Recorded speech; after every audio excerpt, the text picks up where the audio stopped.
એક શામ ગૌ માતા કે નામ. બનાસકાંઠામાં જ્યારે પણ કોઈ સેવાકીય પ્રવૃત્તિઓમાં કંઈ પણ કાર્ય કરવાનું હોય તો હર હંમેશા અગ્રેસિવ રહેતા પીએન માળી ફાઉન્ડેશનના સ્થાપક પીએન માળી સાહેબ આપણી સાથે છે. ડીસા ખાતે 31 તારીખે શનિવારે અતિ ભવ્ય લોક ડાયરાનું આયોજન કર્યું છે. બનાસકાંઠા અને પાટણની જે ગૌશાળાઓ છે તેના નિભાવ માટે એક ભવ્ય કાર્યક્રમ રાખવામાં આવ્યો છે. આજે હું ત્યાં પહોંચું, તડામાર તૈયારીઓ શરૂ થઈ છે. માત્ર 2 દિવસ બાકી છે ત્યારે આપણે એમની સાથે વાત કરશું. પીએન સાહેબ, કઈ રીતે વિચાર આવ્યો કે પાટણ અને બનાસકાંઠાને બંનેને સંયુક્ત રીતે અહીંથી લોકફાળો થાય અને ડાયરા સ્વરૂપે એક મોટું આયોજન થાય જેથી કરીને એક પુણ્યશાળી કાર્ય થાય? મારું આખું ગ્રુપ રાજભાઈ પાટણ ને બનાસકાંઠામાં છે. બધી ગૌશાળામાં નાની ગૌશાળામાં કામ કરતા હોય છે. એ ગૌશાળામાં બહુ સેવા આપતા હોય છે લોકો. ત્યારનું બધું એવું ચાલતું હતું તો મને એકવાર વિચાર આવ્યો કે આ રીતના કરીએ કે નાની ગૌશાળાઓ જે છે ઘણી બધી તકલીફો પડતી હોય છે, બધી જગ્યાએ પહોંચે, તે બધી જગ્યાએ પહોંચે આ વસ્તુ. તો અમે એક આયોજન કર્યું અને મારા મિત્રોને વાત કરી. મારું આખું સર્કલ જે ગુજરાતનું કર્યું તે આખું આમાં જોડાવાનું છે. બધા જ આ કાર્યક્રમમાં સહભાગી થવાના છે. ગૌ માતાનું છે તો એની અંદર કોઈ લોકો આપણા હિન્દુ ધર્મની અંદર ગૌ માતાને આપણે 33 કરોડ દેવી દેવતાઓથી વધુ ગૌ માતાને આપણે હિન્દુ ધર્મનું પ્રતીક છે ગૌ માતા. એના માટે કાર્યક્રમનું આયોજન કર્યું અને એવું આખા ગુજરાતભરમાંથી સારા પ્રતિભાવ મળી રહ્યો છે. ખૂબ મોટી સંખ્યામાં લોકો જોડાવાના છે. એના માટેનું આ બધું આયોજન ચાલુ છે.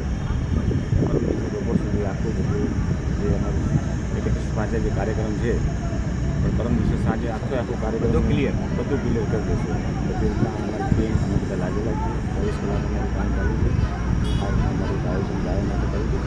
બધાને એક હું આમંત્રણ પણ આપું છું તમારા માધ્યમથી કે આની અંદર આપ સૌ જોડાઓ ગૌ માતા માટે. જેટલા બનાસકાંઠા, પાટણ, આખા ગુજરાતના જે ગૌપ્રેમી જે સર્વ ધર્મ પ્રેમી જે લોકો છે આમાં બધા જોડાય. એવી હું બધાને પણ હાથ જોડીને વિનંતી કરું છું. આ સારું કાર્ય છે, ગૌ માતાનું કાર્ય છે. આપણે બધા જ સાથે મળી આ કાર્યને સારી રીતે બધા લોકો આવે, બધા ગાયના માટે જે અમને અનુકૂળ લાગે એ પ્રમાણે બધા આપણે બધા સાથે મળીને આયોજન કરીએ. આ એક કાર્યક્રમથી આપણા ફર્સ્ટવાર એવો સંયુક્ત કાર્યક્રમ થઈ રહ્યો છે. કોઈ ગૌશાળાનું નામ નથી બંને જિલ્લા માટે જેટલી બી જ્યાં નાની ગૌશાળાઓ છે એ લોકો પણ જોડાવાના છે. એમને આપણે અહીંથી જે કંઈ થશે એ રીતનું આપણે આયોજન કરી ગાયો માટે ફરી એકવાર આ બધું આયોજન કર્યું છે એ બધું એમને આખી અમારી ટીમ્સ અને સારું એવું અમે મતલબ લોકોના જે કોલ આવે છે એ મારા મિત્રો સર્કલ બધા એવા જોડાવાના છે. આપણે એમને સાથે રાખી સારું આયોજન કરી. સારા કાર્યનો રિસ્પોન્સ હંમેશા ખૂબ સારો જ હોય છે. એમાંય અહીંયા જે કાર્યક્રમ થવા જઈ રહ્યો છે એ ગુજરાતના ખ્યાતનામ અને મોટા ગજાના કલાકાર એવા કીર્તિદાન ગઢવીનો કાર્યક્રમ છે. એમાંય આપણા ઉત્તર ગુજરાતના લોકલાડીલા કલાકાર જે હતા મહિરાજ બારોટ સ્વર્ગવાસ, જેમની પુત્રી જે પણ ગુજરાતમાં લોકગાયિકા તરીકે ડંકો વગાડી ચૂકી છે એ પણ અહીંયા ઉપસ્થિત રહે છે. અહીંયા આપણા જ વિસ્તારના રોકસ્ટાર દેવ પગલી અહીંયા પહોંચવાના છે. એટલે મોટા ગજાના કલાકારો છે. આ નાનો કાર્યક્રમ નથી, આ બહુ મોટો કાર્યક્રમ છે અને 2 જિલ્લા વચ્ચેનો કાર્યક્રમ છે. અને 2 જિલ્લા વચ્ચેની કોઈ પણ ગૌશાળાનું વ્યક્તિગત રીતે કોઈ નામ નથી. તમામ ગૌશાળાઓને અહીંથી મદદ કરવામાં આવશે અને હર હંમેશા સેવાભાવી જ્યારે કાર્ય હોય છે ત્યારે પીએન માળી સાહેબનું નામ અગ્રેસર હોય છે. સાહેબ, સવાલ ક્યાંથી તમને આ ઉદ્ભવ્યો કે મારે આ કાર્યક્રમ 2 જિલ્લા વચ્ચેનો કરવો છે, કોઈ જ પણ નામ લીધા વગર? રાજભાઈ, એમાં 2015-17 આપણને ખબર એક ટૂર આવી.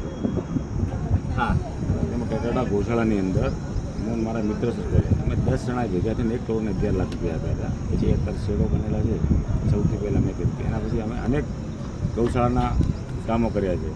જેમાં હું ને મારા મિત્ર દીપક ઠક્કરને બધાએ જે આપણે હનુમાનજી મંદિર ગેળા હનુમાન એની જે રાસનું જે ગુડાઉનો બનેલા છે એ આજે અમે 12 વર્ષ પહેલાં અમે લોકો મિત્રો એવું અનેક જગ્યાએ ગૌશાળામાં ઘણી સેવાઓ કરી છે. ઘણી એટલે જેમાં લંપી વાયરસ આવ્યો આપણે તાત્કાલિકના ધોરણે પેટોડા ગૌશાળા ખાતે આખી લંપી વાયરસની હોસ્પિટલ આપણા સ્વયં ખર્ચે ઊભી કરી છે. આ બધા જોયું ને ગૌ માતાને આપણે બી ખૂબ પ્રેમ કરીએ છીએ. મારા ઉપર ખૂબ લાગણી પણ છે વર્ષોથી. અનેક જગ્યાએ એવું ને કે ઘણી જગ્યાએ ગયા માટે મેં 2014ની અંદર પણ એક રામકથા બેસાડી હતી, આજથી 11-12 વર્ષ પહેલાં. એ ટાઈમમાં પણ મેં આઈ થિંક સમથિંગ મને યાદ છે કે અમે લોકો 1.5 કરોડનો ફંડ કરીને આપ્યું. મારા રાણપુરવાળા ફાર્મ હાઉસે આખી કથા બેસાડી હતી. તો મને ગમે ત્યારે આવું લાગે કે 4-5 વાળા ગૌશાળાવાળા મને મળ્યા હતા સેટ મેં કહ્યું આપણે એક જ જગ્યાએ નહીં કરવું, આપણે બનાસકાંઠાને બી સાથે જ છીએ, પણ પાટણની ગૌશાળા છે તો એમાં બી પણ આપણને એમને સહયોગ આપણે જે થાય અને આપણે બધા સાથે મળી આપણે સહયોગ કરીએ એવો મને વિચાર આવ્યો કે આ કોન્સેપ્ટ કરવું. એની અંદર મારા બધી બીજી અવાજથી બધા લોકો મારા મિત્રો જોયા થયા તો અમે બધા સાથે જ છીએ. બિલકુલ સાહેબ, તમને હર હંમેશા સફળતા તમારી પાછળ દોડે છે અને એ સફળતામાં ભગવાન તમને એટલા માટે જ સહકાર અને સાથ આપે છે કે તમે એક સેવાભાવી સાથે સાથે તમારું જે દિલ છે એ લાગણીશીલ છે અને દયાવાન છે. તો પ્રભુ કાયમ આવા કાર્યો કરવાની શક્તિ આપે અને એમાં હંમેશા બનાસકાંઠામાં પીએન માળી સાહેબ અગ્રેસર રહે એવી અમારા બનાસ તક વતી પણ તમને શુભેચ્છાઓ છે અને વંદન છે. વિશેષ અમારા દર્શક મિત્રોને આપ દ્વારા કહી દો, બનાસ તકના જેટલા પણ દર્શક મિત્રો છે અહીંયા પહોંચે. બધા જ આપણા બનાસકાંઠાના જેટલા જ જે દર્શક મિત્રો છે એ આખા જિલ્લાભરમાંથી પહોંચે એ હું બધાને એક વિનંતી કરું છું. આપ સૌ આ કાર્યક્રમમાં જોડાઓ. ગૌ માતાનો કાર્યક્રમ છે, કોઈ વ્યક્તિગત કાર્યક્રમ છે નહીં. આપ બધા જ આની અંદર સહભાગી થાઓ એવી હું બધા જોડે આશા રાખું છું. જય ગૌ માતા. 31 તારીખ અને શનિવાર ગુજરાતના ખ્યાતનામ કલાકાર કીર્તિદાન ગઢવી, દેવ પગલી, લોક ગાયિકા રાજલ બારોટ અહીંયા ઉપસ્થિત રહેવાના છે. ત્યારે આ એક અદ્ભુત લાવો આપણે છોડીએ નહીં, પરંતુ આપણા ખીચામાંથી પણ કંઈક નીકળે અને કંઈક ગૌ માતાના નામે જાય એવું પણ કરતા રહેજો. અતિ ભવ્ય લોક ડાયરો છે. હું અહીંયા જ છું, તમે પણ આવજો. નમસ્કાર.